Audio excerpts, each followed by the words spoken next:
Hello, friends, and welcome back to Spinning Disc Sessions.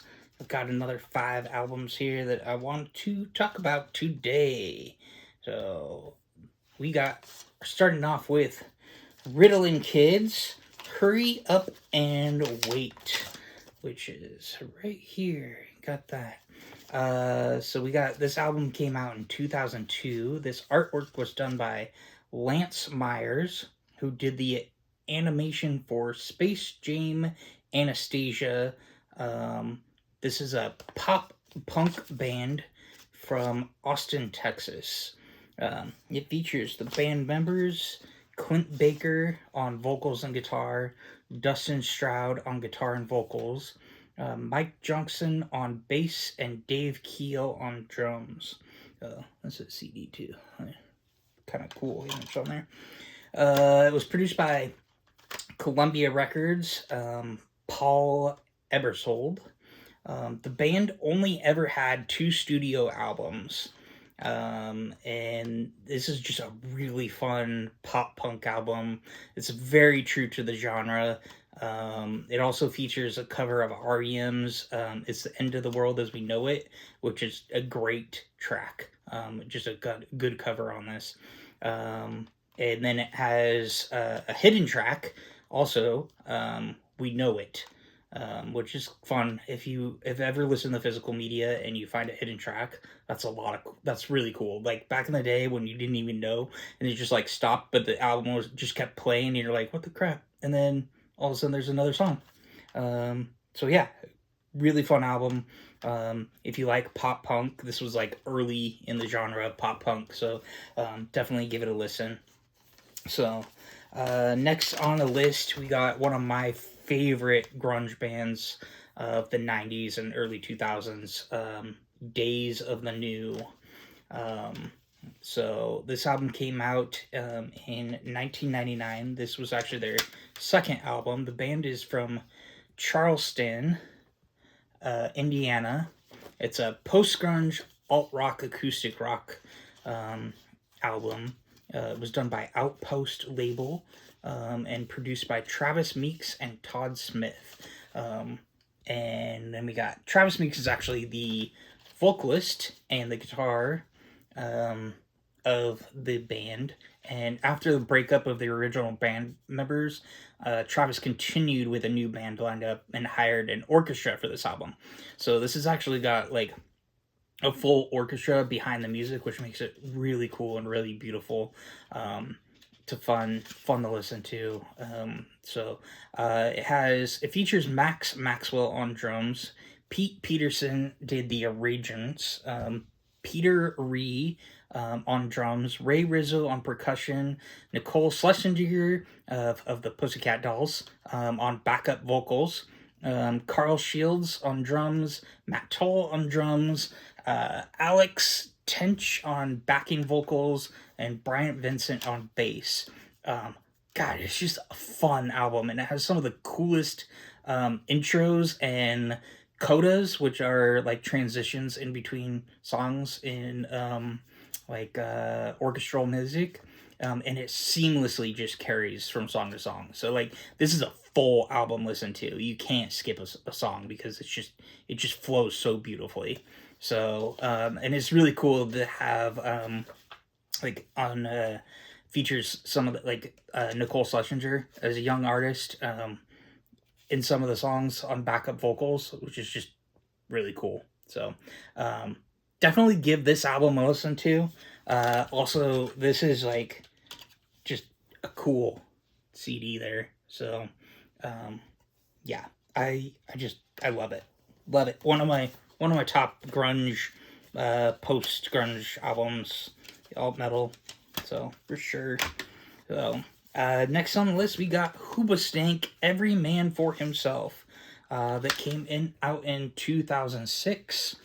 And it was produced by Island Records and Howard Benson, who has also worked with bands such as All American Rejects, Seether, Theory of a Dead Man, and 3 Days Grace. This was the first album that featured Jane's Addiction bassist Chris Chaney, and I've think the best songs on this album are Inside You, and If I Were You. It's just a great fun. I think this is probably Hoobastank's best album in my opinion. I think it's more upbeat than some of their other stuff. Yeah. So features Doug Robb on lead vocals and guitar. We got Daniel Estrin on lead guitar and bass, and Chris Hesse on drums. Yeah, fun album. So then we got One Republic Native. This came out in 2013 by Mosley Music Group and Interscope Records. The band is from Colorado Springs. It features Ryan Tedder on vocals, guitar, and pianos, Zach Filkins on guitar, viola, and backing vocals, Drew Brown on guitar and keyboard, and backup vocals, Brent Kutzel on bass guitar, cello, acoustic guitar, and keyboard, and backing vocals, and Eddie Fisher on drums. The artwork for this album was brought up by an idea on how different each member was of the group and from each other, and each one is like a different animal. So this actually features the lead singer Ryan is represented by the fox, drummer Eddie Fisher is represented by the mountain lion, guitarist Drew Brown is represented by the owl, bassist Brent Kutzel is the gazelle, and the guitarist is Zach Filkins, is a bison. So that's just a cool concept, fun album cover. So that's why they call it also native, according to Colts, meaning indigenous. It means indigenous to every country and how different they are as individuals. So features the songs Counting Stars, which was a hit number 2 on Billboard's Top 100. And yeah, it's just a really good upbeat pop alt-rock album. I think One Republic is just a just a fun listen. So yeah, good times. Then we got Walk the Moon. What If Nothing? Band from Cincinnati, Ohio. New wave pop, rock synth, rock indie.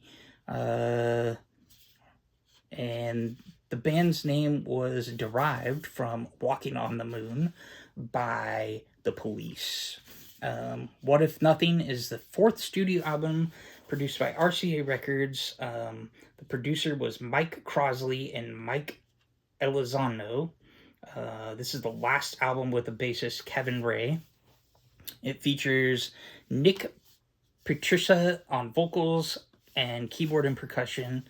And we got Kevin Ray on bass and vocals, Sean Wagaman on drums, and Ellie Myman on guitar and vocals. It's just a very fun, like 80s synth vibe to it. So if you like 80s synth music, like this album is definitely a listen. Yeah, it's just pretty cool. I got the inside there. So, yeah. The album artwork was created by Philippe Posada, who I believe is an artist. I couldn't find like any of his other stuff, but that's just a really cool album cover. So, and my favorite songs on this album are Kamikaze and Tiger Teeth. Yeah, I really enjoy the whole 80s synth music. So, yeah, that's what we got. That's all I have for you today, I believe. Yeah, went over everything. So, I hope you enjoyed this one and keep coming back for more. I'm enjoying doing this, discovering new information about some of the artists that I've listened to for years, and also going through my physical media collection. So, remember, physical media is way better than streaming, and to listen with a purpose. All right, thanks for watching, guys. I appreciate it.